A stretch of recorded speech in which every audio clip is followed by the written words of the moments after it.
been a minute. What have you been up to?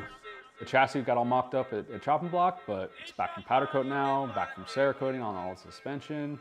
Obviously the wheels, you know, all got done, so we're putting it back together over at chopping block. So.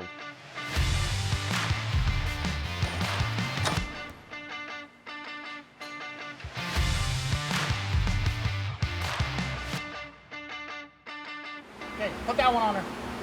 You want to go under? Yep. Put it on her. Put that one on her.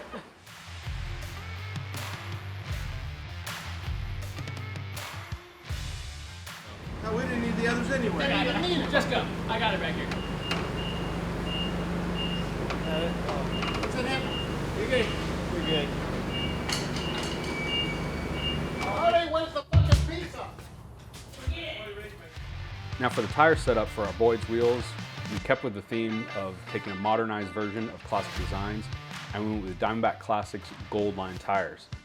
So we brought the wheels and tires over to Barney's down in Temecula to get them mounted up and balanced. Now Diamondback Classics has been a family-owned business that's been in the tire game for about 100 years. And back in the 90s, they started doing white walls, gold line tires, red line tires, and these tires are actually a modern performance tire that have been permanently cured with the gold line design on the sidewall. Kind of the next step is the engine. So I'm going to LS. I mean, LS swap in a C-10, that's the flavor of the decade, basically. Better fueling, better tuning, and I mean, there's tons of accessories for making us, you know, a C-10 specific swap for these LS engines. So you could probably find one in a wrecking yard for about 500 bucks. Who would want to put a 200,000 mile motor into a brand new truck? He's going to have to rebuild it. So as you know, we're taking a little bit more of a modern approach to building the square body than Marcel is doing with his 67 to 72. We're going with an LS swap. It's pretty much the go-to nowadays. You know, it's replaced the small block in many ways. We pulled this engine out of the 2001 Chevy Tahoe and we brought it up here to Fresno, dropped it off at Peter Guy Racing. He's kind of our go-to engine builder. You've seen him in our roadside episodes, and he also built the engines that went into Foxy Cleopatra, which is Marcel's kind of iconic C-10. So when we asked Peter what was going to be the best combination to kind of create a all-around, you know, reliable, efficient engine that's going to have some decent power but not go too crazy overboard and building a race engine, which obviously he can. Basically we got it, you know, stripped down to the bare block, got it machined, got it honed out. That way we're starting fresh. We know there's not going to be any issues whatsoever, and putting all new components back into it. Now, helping out big time with the performance end of things is the camshaft package from Comp Cams. This is part of the combination that should get us up to around 430 horsepower, which is pretty comparable to Marcel's 383 stroker motor or a brand new LS3.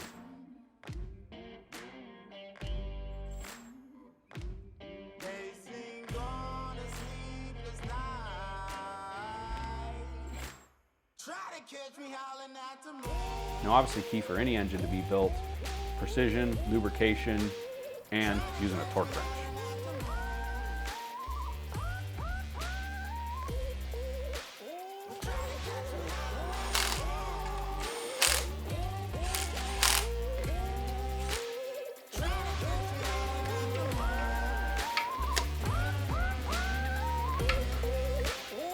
Now we're using a brand new set of pistons from Speed Pro.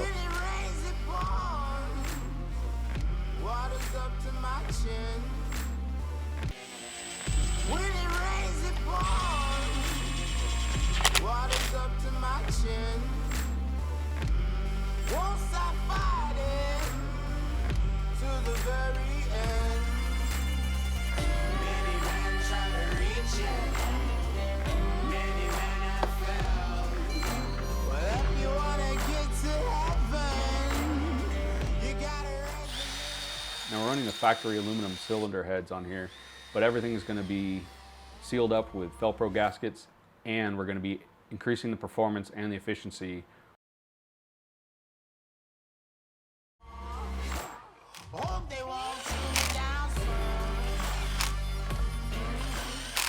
Many of the bolts on an LS engine are torque to yield.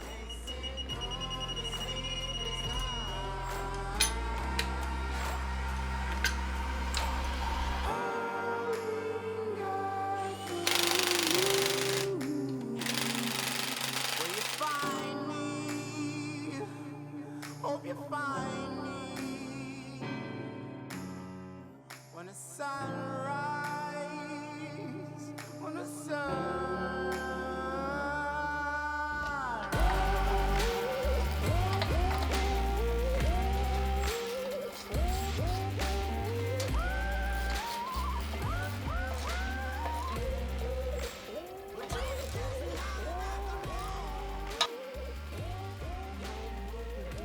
Now, because we're putting the frame flat on the ground with an airbag suspension, you can't use the factory truck oil pan. We're going with Holley's oil pan setup that perfectly clears our cross member and is going to keep us above ground. Tolerances are checked so to make sure that the oil pan won't interfere with the transmission.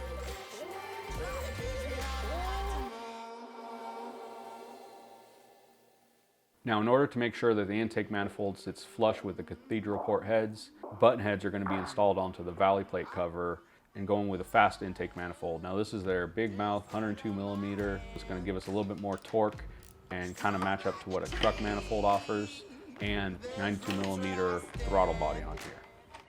Topping things off is going to be the fast fuel rails with high performance injectors. Because the LS is computer controlled, obviously we can get it all tuned and dialed in to what we need. We're backing that up with a 4L60E transmission that's built by TCI. You know, basically this is a newer truck package with the 5.3 and the 4L60E, but everything's been beefed up inside. Everything's been, you know, heightened to a more performance level. Well, speaking of engines, as you bring that up, I think I've got the right solution for this project because I want to keep it old school, so I think I'm going to go something a little more traditional than I normally do. Well, you normally do LSs. Exactly. And I think this time I'm going to fool everybody by going back to small blocks, because small blocks are what made this truck world happen. So I think that if we go small block on my project. That's funny. Last couple builds Marcella's done have all had LSs. LS is what took over the small block platform.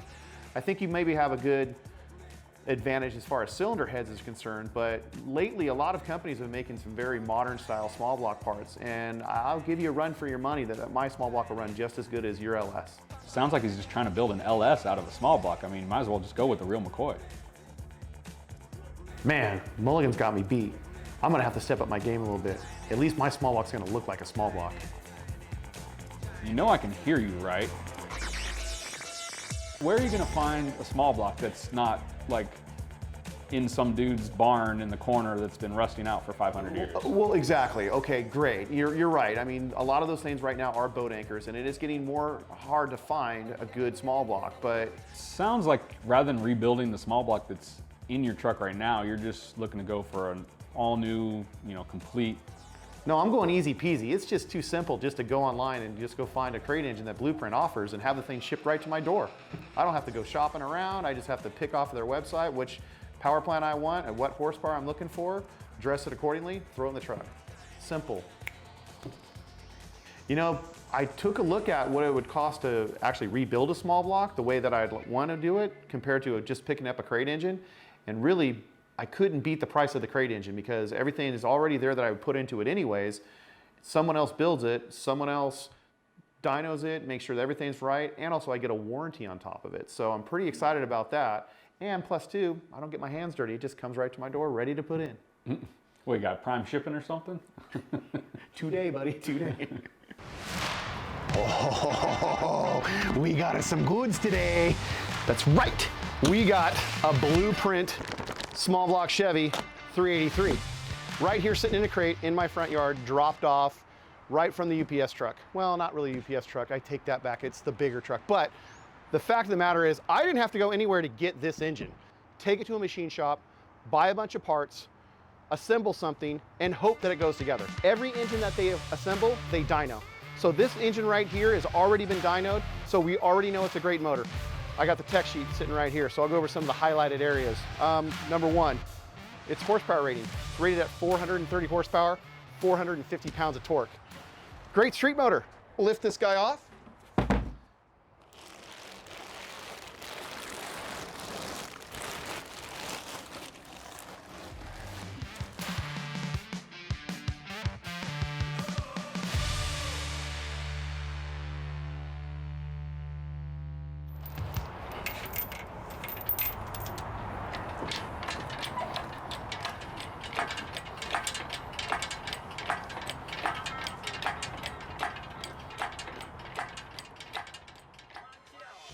So I think we kind of got a little bit of the old LS versus small block debate. Oh yeah, yeah, and I'm telling you, small blocks are what Chevy trucks were brought up on. So your idea, I mean, I know technically. Yeah, but the last 20 years have been LSs in Chevy trucks. Well, and guess what an LS is? It's a third generation small block. So technically we're both building small blocks. Exactly, All right, exactly. debate's over, all right? So you saw what we did on the wheels. We coated them with Cerakote's tungsten finish. We also continued that into the chassis with the control arms, the link bars, the rear end. Now we're gonna be taking it to the engine. So we're doing these valve and coil covers from Holley. It's got the classic kind of small block Chevrolet script, and we're gonna be coating them in the tungsten Cerakote, just to kind of set things off, separate it out from the engine, because the engine's gonna be all just blacked out. So we just gotta scuff these down and start spraying. Just to make sure everything's clean, smooth, because it is a thin coat for the Cerakote, so we want to make sure everything's kind of nice and smooth. Otherwise, it's gonna show up, and we don't want that. A little wax and grease remover will take everything off, clean it all up.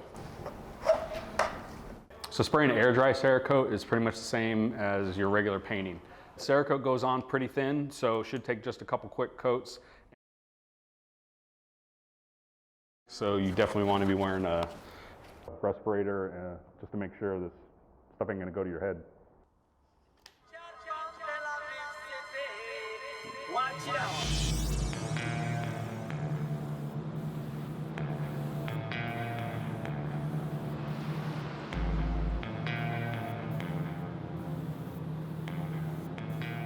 A couple quick passes just to kind of get a good base going. Let it dry for a couple minutes and then start spraying again.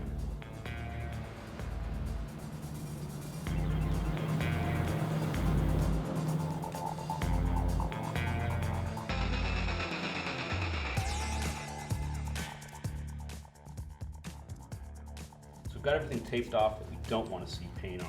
Brake cleaner is all evaporated off. Just gonna hit it with a little bit of Scotch-Brite.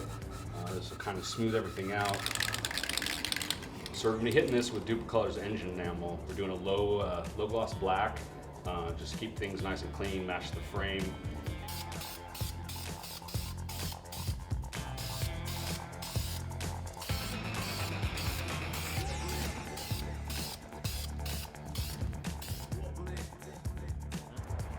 All right, here we go. First step we're going to do is we're going to pull off the valve covers and then also the timing cover. So make things simple and use power tools. All right, valve cover one.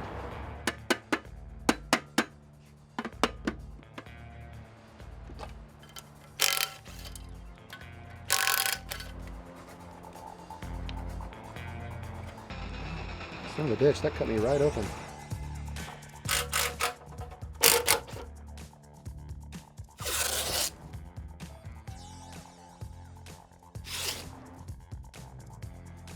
And if you overlap the tape like this, it stays nice and strong. Not like we're going to be doing a lot anyways, we're just really kind of keeping all of the overspray out of the valley, but pay close attention to the detail here. And I want to cut this just right so it looks nice and clean. Obviously the silicone's going to stick on there.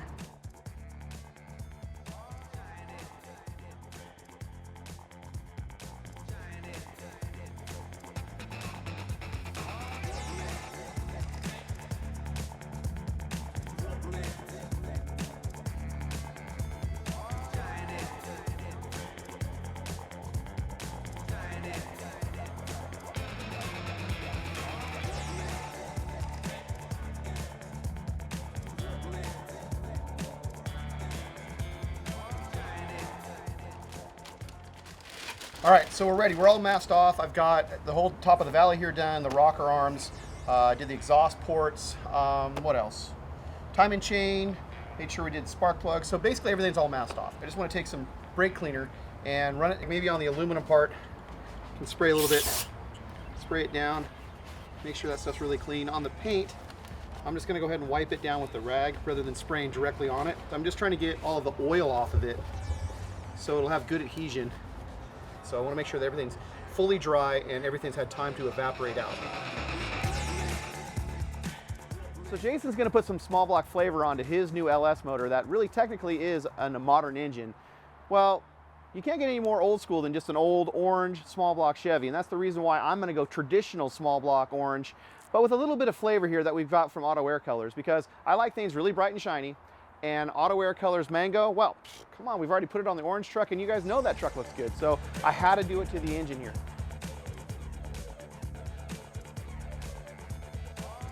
And since we've got that part of it done, now it's time for us to clear it. And that's right, I'm just gonna use Spray Max's rattle can style clear. It's a 2-component clear that you'll have to actually activate it. So the hardener itself shakes up and you've got a pot light of about 24 hours to use it. Let's do it.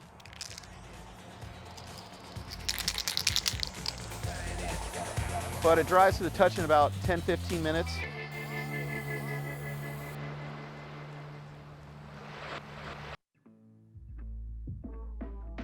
So we got the engine all in mass from painting it, pulled the tape off of the heads.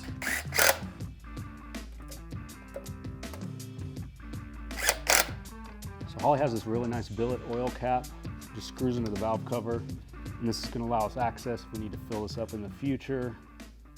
So next up we got these coils from Excel. We could relocate these, but obviously these valve and coil covers cover everything up and make it look nice and clean.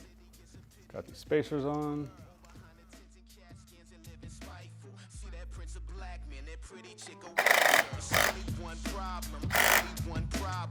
Lift these over these coils, and it just kind of tucks everything away nicely. Got the opening for the coils to come out, and you got an opening up here for the harness to come out of. So vintage wire from I Did It makes these really cool classic, braid styled wires for the spark plug. Make it for anything, but obviously this is specially made for an LS engine. Make sure that everybody's situated. So again, I want the gasket to seal properly. I don't want any leaks. The easiest way to know that you're doing this right is to see that the print gasket material is facing up. That's the blue. We're gonna go with Holley's Terminator Efi style system, which is an EFI fuel injection system. And believe it or not, dual plane manifolds and EFI don't like to get along. What we want to do is we want to avoid any fuel puddling because that'll totally throw off your idle circuit. So we're going to go ahead with a single plane. We're going to snug these guys down. And I'm starting in the middle. Silicone material that's great against heat, so it won't dry out, it won't crack like cork does. And you can tell when I slide these over the studs that I install, the ARP studs, they sit there nice, sit right in place beautifully.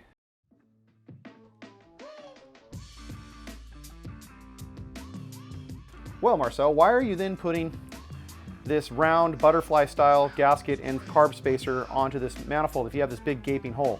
There is a purpose for this. The underside of the Terminator actually has the butterflies to shape to this. So by having it plastic, or even sometimes they're made out of a product called phenolic, it actually insulates from heat and creates a nice little kind of cool area there so you don't have vapor lock. So, all right, as promised, this is the Holley Terminator EFI system. And it's a little different from their Sniper version because this version looks more like their standard 4150 style carburetor. There are actually 2 injectors on each side where the bowls are that face into the EFI body. I should say I rolled it over to top dead center and it's lined up at number 1. So I'm going to go ahead and start to drop this in. This is Holley's Sniper EFI Hyperspark distributor system that actually works with the Holley EFI Terminator system. So super excited about this. It's actually a dual phase distributor. So it's really important that you use the proper tool for this because obviously you're threading it into the crankshaft. You don't want to damage that at all. We're going to install this accessory drive system that we got from Eddie Motorsports that they call their S drive.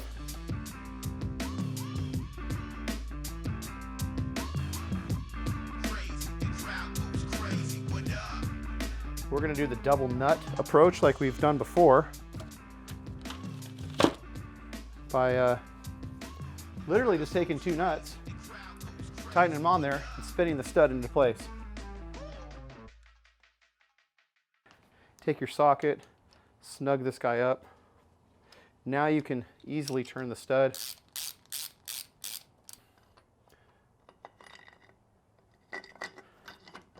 Right? And then we'll put on the studs. Power steering brackets next. We're going to locate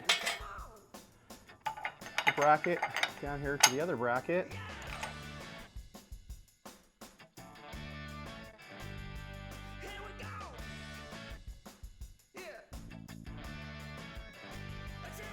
Right onto the standoffs from the water pump. Beforehand, I installed the fitting and also this crossover tube that puts the fitting back on the back side, because later on there'll be no way that you'll be able to get a hose on this side because of the pulley and the other brackets. So this is a GM Metric 2 style power steering pump.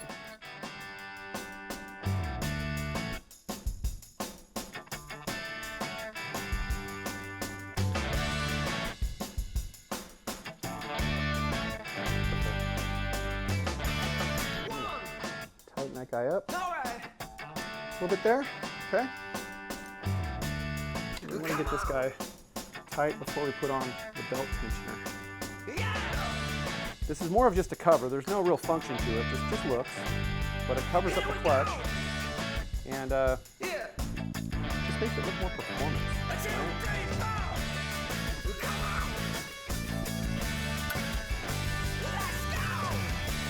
Which I like this design. You don't have to press it on. It just bolts in place, again, because these are machine billet pulleys.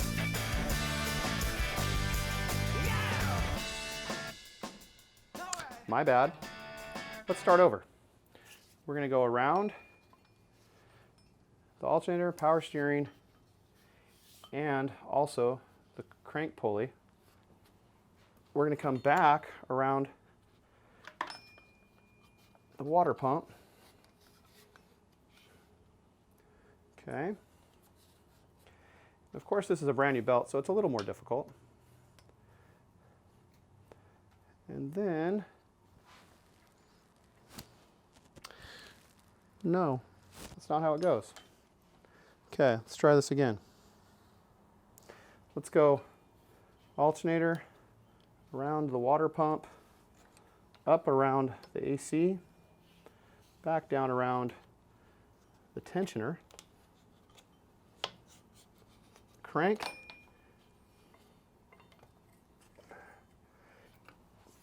pull this down,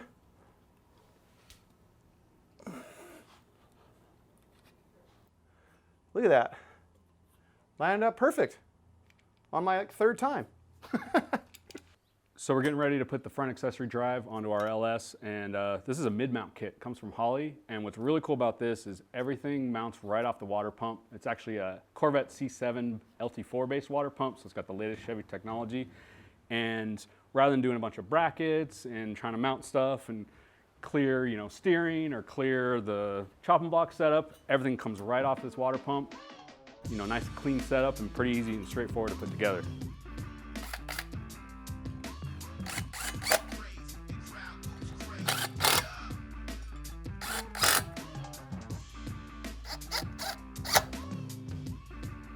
All right, so we're going to put the water pump pulley on now, and it's got a little locating dowel pin up top, just to make sure you can clock it and get it set up right.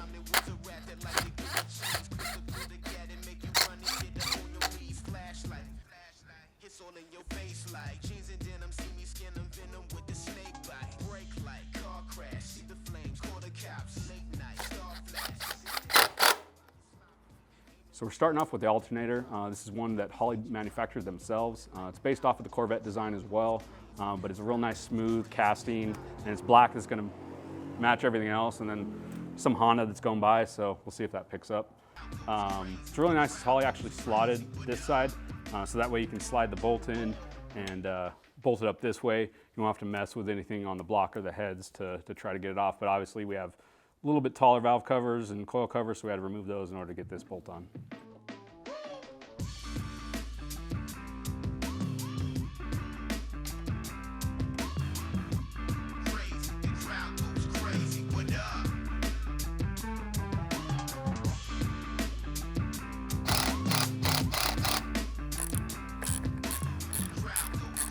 In the instructions, it actually says, hey, you know, pulley installation tools are available for rent, and that's exactly what we did. We rented this from our local Vato zone, as we like to call it.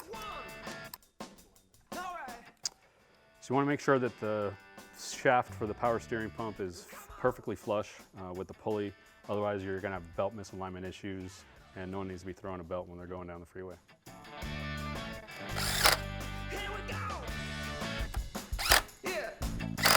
Now, the mid-mount kit comes with a dampener from ATI that is performance-oriented and needs to be installed with the proper tool, followed by your old crankshaft bolt, and then finally torqued with a brand new one. Now, if you're having trouble pushing the pulley on, Holley recommends that you can throw it in the freezer for a couple hours and it should slide right in. And the final step is going to be carefully tap on the alternator pulley cover, and after we install the belt, put the tensioner cover on by slipping the small retainer clip behind and into the square hole and finishing off with a couple of screws. So rather than putting the stock exhaust manifolds back on or running a set of headers, we're keeping it a little bit in line with the LS theme and going with a set of manifolds from Hooker. Now these are cast iron, just like the factory ones, but feature a much bigger tubing and a 2.5-inch opening at the collector. The easiest way to get these on is to hand tighten the front and the rear bolts. Then we can slide the gasket over. Get everything else buttoned up.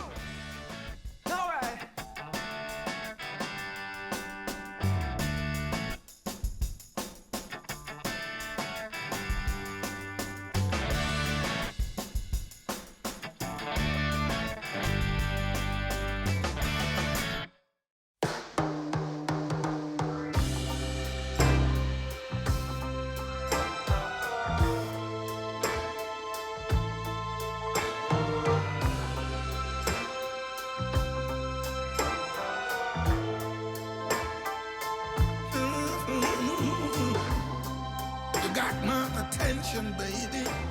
But all in all, I'm really, really happy with the results. God, and it looks so good out inside in the sun too. That Holley intake manifold on top of that Terminator Efi, I'll be able to show Jason that little bit of old school small block ingenuity will beat modern muscle any day of the week. Now there's still a little bit of work to do on it. Obviously I got to make up plug wires, bolt on a few things. All right, enough of this stuff. I gotta stop messing around with this camera. I gotta get back to work on the truck.